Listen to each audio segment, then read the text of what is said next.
Hi everyone. Welcome back to our third series of Plug-in Podcast. I'm Ben and I have Mr. Peter Chong from Pizca Audio. Um, yes, I would just like to welcome back our listeners. I think before we start, Peter, Yeah. I feel that we didn't really explain why are we doing this podcast, in our very first series. I think our subscribers and listeners would like to know what's the purpose of this podcast. What is it that we hope to achieve? What are our goals? Yeah. To do this particular podcast. I think I first I would like to share why we're doing this. I think um, there are a lot of components in this particular industry that we think is worth sharing. I think people don't really see this industry like how we do, right? So this is why we are sharing our opinions and hopefully a very unbiased view about car audio in Malaysia. What do you think? Yeah. It's a step in the right direction. Yeah, Yeah. yeah. It, I feel that I'll be very happy, at the end of these particular podcasts we're doing, more and more people would um get themselves involved in some ways. I mean, we can't we can't deny the fact that listening to music properly is a very, very good way of living. yeah. It helps to release stress. It helps to when you travel, especially in the car, Yeah. you Mm. can have at least something to enjoy your music nowadays. Due to traffic jams and all the many hours you spend on the road. Yeah, yeah, it's true because I can tell you one thing. I mean, my car is being done up, obviously, not because I'm in this industry. I genuinely feel that it helps. It helps with all the stuff that you just mentioned, our daily struggles with work, with all kinds of problems that we might have. Yeah. That that sweet little music in the car plays a part. Mm. Plays a a a role in our life. Just the other day, I was playing some, or rather, I was having a conversation with my daughter. And she likes to talk a lot, right? And sometimes she gets carried away with the things she says. And then suddenly, because my car is being done up, so the music that comes on, it's better than normal. And she just suddenly stopped and asked me to turn up the volume just Mm. so that she can enjoy the particular music that we're listening to. I think it hit us in many, many ways, whether it relieves certain stress or a way for us to escape certain things in life. That short time with the music makes uh, a lot of difference. And that Yeah. is why we are here to explain the different components of car audio Mm. we have today in Mm. Malaysia. Mm. And what we want to achieve is, yeah, everyone should have their um, car audio experience. Mm. Right? I mean, for someone like you, for instance, you've been in this industry for 25 years, right? 27 now. 27 years. 27 And already. I always thought that you had a very beautiful story on how you get into this particular industry. You were a high position IT person, right? I Yeah. think for Siemens, was it Siemens No, I or work for Motorola. I was Motorola? the IT manager. Yeah, yeah. Yeah. But back then, Motorola was a behemoth company. It was a Yeah. huge company, and you were doing projects. in different countries. I remember Yeah. you went to the States, and what is it, and why car audio? How did you, get into it? Well, actually, from young, my dad loved to listen to music. Yeah. At that time was vinyl and cassettes. And he would play music every day at home, and I would be listening to it. Mm, And I somehow got a feeling that I like listening to music. mm-hmm, So when I was a kid, I would steal my mother's transistor radio, mm, tie it to my bicycle, mm, and ride off and have music even on the bicycle. And then slowly that turned into, after when I got my job, all right, I would try and do, naturally I want better sound in the car lah. mm, Those days cars didn't even have car audio at all, mm. and so I would, This is when the 90s, or is this it was in the 80s? almost late 80s lah, Yeah. the late 80s lah. Okay. Okay, I will go to certain shops and get them, and get it fitted. Mm, But then I wasn't happy with the sound. mm, But fortunately, my company Motorola used to send me to Arizona. mm, Arizona is, I would say, is the Silicon Valley for car audio. That's Mm. when all of these name brands, mm, the US name brands, started from there. mm, Like your Rockford Fosgate, your Mm. Orions, they all were centered in Arizona, you see. mm, And so I picked up from there, from my colleagues and all that. mm, And I got into it, mm, bought the equipment back, installed it in my own car, mm, and I would enjoy my music, you see. mm, And while doing that also,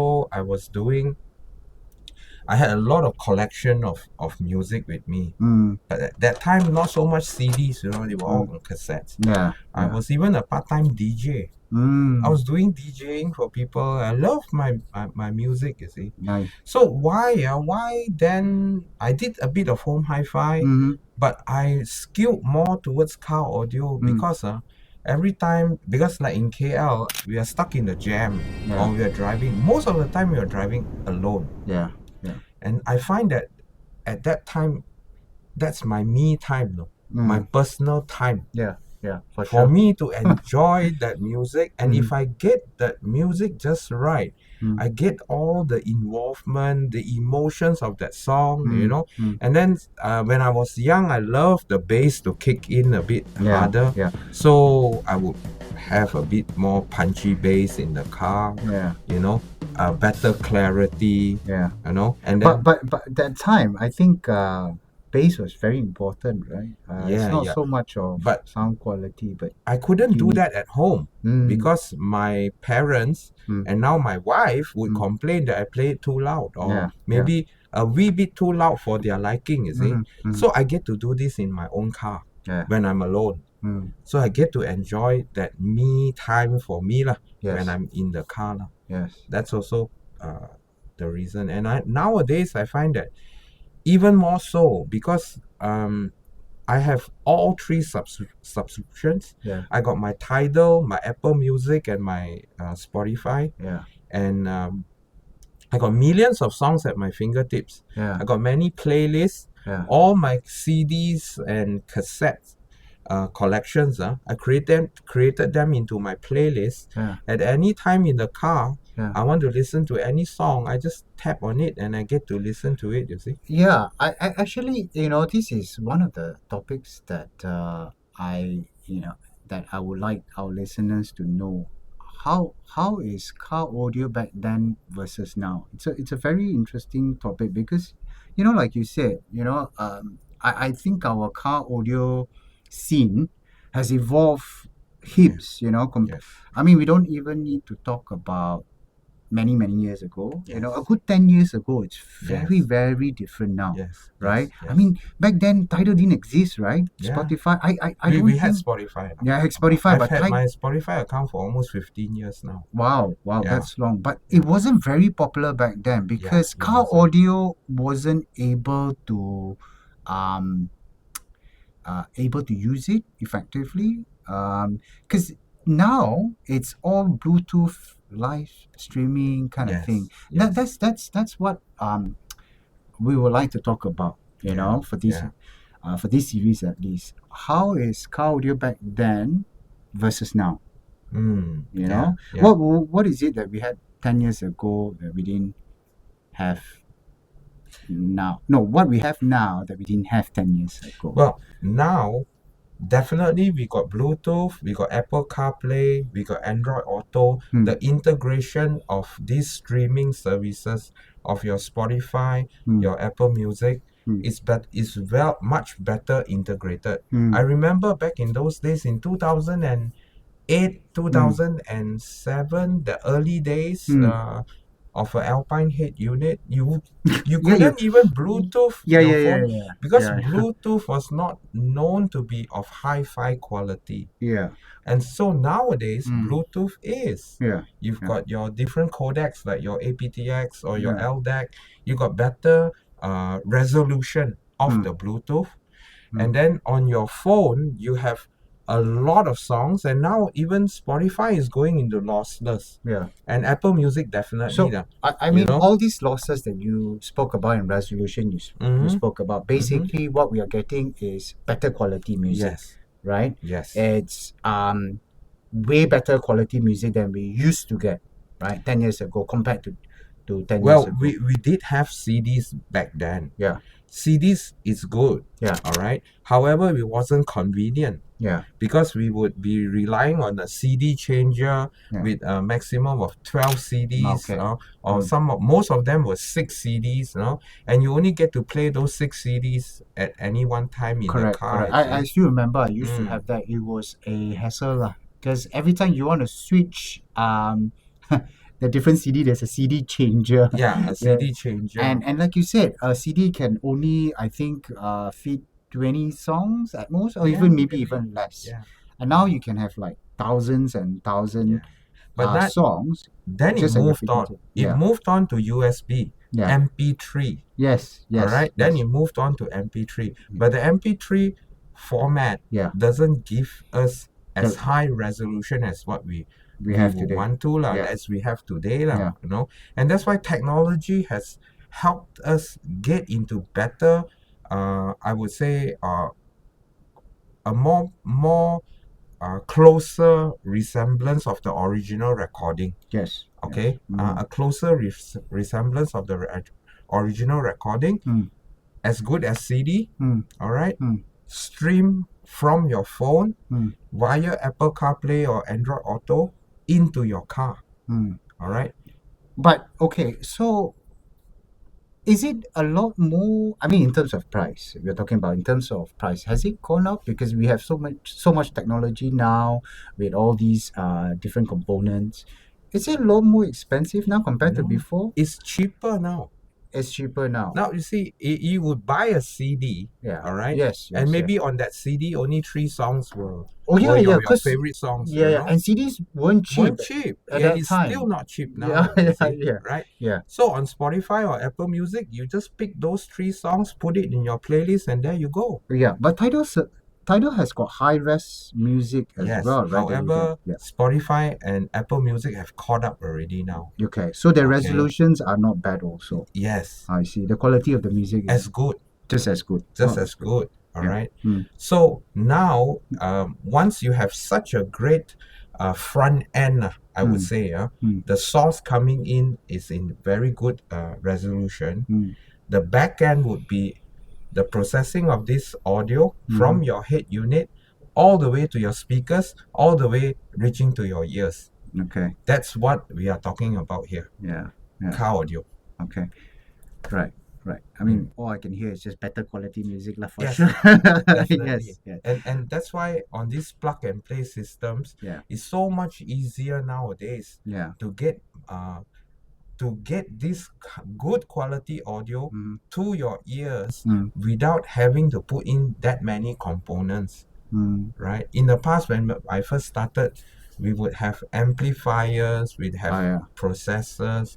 We need to do. I don't think equalizers. processors were around back in the early 2000, right? Yeah. I Well, think very it very came, expensive processors. yeah, Yeah. which not The many early days, yeah, the early days. not many people were using that. I think back then, I think people were just replacing their speakers with amplifier. Yes. Actually, to be honest with you, they don't really sound better in a way. They just sound louder. This is what I feel. But today, you can get a very good quality music, a very close resemblance to what the recording was, like you said. Yes. What do you think about the skill level of retail shops these days? I mean, are they more skilled compared to before or not? What do you think of the skill level of these retailers Well, these days? I wouldn't be able to comment on the older generation. The older generation, because I find that a lot of the DSP skill sets in tuning, um, a lot of them don't want to embrace it. Yeah. The older generation. I have to say, Yeah. because you actually belong to the older generation. Yeah, I'm the older gen. But the fact that because you were a IT manager, I think to pick up this particular skill is of no issue Yes. for you, Yes. right? Yes. Because I feel that I think whatever the retailers that are doing now are far more complex to what they used to do, right? Because although the plug and play system may look simple, very straightforward because you don't do a lot of fabrication and stuff, but the amount of know-how and knowledge, in dealing with them is so much higher than what we had back then, right? Well, I would say you need a different skill set. Yeah. The integration to a lot of the cars nowadays. Yeah, also the cars are also very high tech. The cars nowadays are more high tech. Yeah. It's just not your normal 2-channel stereo like last time. You got many speakers in the car, 16, 17. and you got amplifiers in the car that cannot be removed. Okay, they need to be tied back to the original head unit, and this is where the plug and play comes in very handy. You see, but you need to know how to integrate our aftermarket DSPM and integrate it well. Where to take the signal from? That is which part of the signal to process, and to get that much better sound from a standard setup. This is what I want to stress to listeners. There's a lot of things that they don't see, right? They somehow feel that what they see is such a simple setup, and why are you charging me XX amount, right? But what they don't know is the knowledge that comes with it.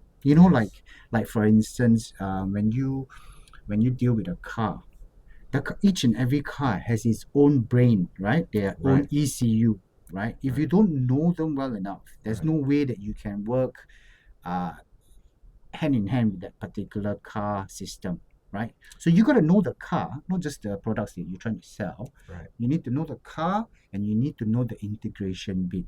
So this is where I think the skill level is needed. Yes. All right. End users, I mean, for most people, they don't see that. Well, let me explain it a bit more. On a very simple scale, you get us for example, a Toyota with a standard head unit, or your Honda Civic standard head unit, no amplifiers in the car.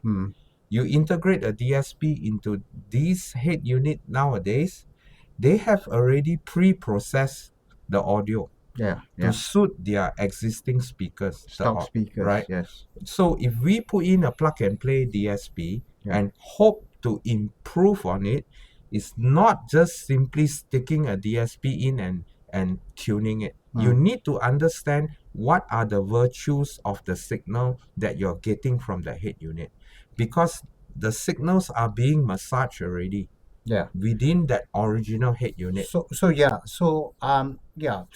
also back to the point. I think each and every car, like you said, it's either has some sort of preset Yes. audio Yes. settings, Yes. which you need to know You need to know. in order for you to use all these aftermarket DSPs. Yes. I think this is also what we're trying to share, Right. know, that the importance of not just um, buying or installing particulars. You need to engage someone with this sort of skill set as compared to what we didn't have this sort of issue 10 years ago. Now I Yeah. think, for honestly speaking, I think the skill level of the retailers these days are a lot higher, because just by having to deal with so high tech cars, Mm. you know. um what do you think about the market size then? Do you think more people are installing car audio now compared to before, or has the market shrink a bit? Or I would say I mean, because we have this problem with cars these days, yes. isn't it? I mean, Yes. they come up with like very fancy car Right. audio, very Right. not like before. You know, Right. nowadays you have like some ridiculous amount of speakers, like 16, and Right. then they come out with all Right. kinds of Right. Right. I don't know, very techy Atmos, or don't know what, very techy sound system. I mean, how is it, um, or what do you feel, the market now? Okay. For now, Hmm. um, there's still a big market Yeah, for improvement yeah. in the standard car Mm. audio for most cars. Mm. Okay. However, as we move on, Mm. all right, Mm. with a lot of the Chinese EV cars coming in, they are improving on the audio quite a fair bit at a very fast rate. Mm. And like for example, even like the Tesla, Mm. a lot of people they agree that it sounds pretty decent already, Mm. right off from the factory. Yeah. All right, and of course we can make it sound a whole lot better. Yeah. But it already meets the needs of most of these people, the Mm. general public lah, Yeah. general listener lah. Mm. Okay, but I always tell some of these customers of mine, to tell them, Mm. yes, it sounds good, but we can make it even better. But they have got no bass. I think some of the model doesn't come with a subwoofer, right? Right, It but doesn't have the yeah, but even without the subwoofer, yeah. the vocals and the highs, they sound pretty decent Yeah, already. yeah, for sure. It is pretty decent I've already. heard. I heard Yes. they Yes. actually sound decent as it is. Yeah. But I don't think I can say the same for Chinese EVs though. I don't think they sound. Not yet, though. Yeah, It's coming soon. Yeah. They are trying to improve at a very fast pace. Mm. At a very fast pace. Mm. So I guess for me to be in this Industry. in this industry and even in this podcast Mm. is to share with people, Mm. to let people know that much more can be done. Yeah. Okay, Yeah. to improve it. Yeah. And you all you need to do is just have a listen at what this plug and play technology nowadays that we are using Yeah. can improve it quite a fair bit. It can be improved by quite a fair bit. Yeah, I think today's session, I mean, we're going to close it very soon. I think mostly we want people to know that car audio has changed quite a fair bit. Yes. Right. Yes. I think we are dealing with more and more high-tech equipments. Well, just to complement the more high-tech cars we have these days. Yes. The biggest part that I've seen being improved is the electronics, Yes. right? So I think when customers, if at all we get questions about what is it we have today, I think we will answer them accordingly in the next podcast. Okay. I would like to thank all our listeners. I think this would be the end of this series. I hope you guys will join us the very next podcast. Peter and I will have more and more interesting things to share about. Thank you. Thank you. Bye.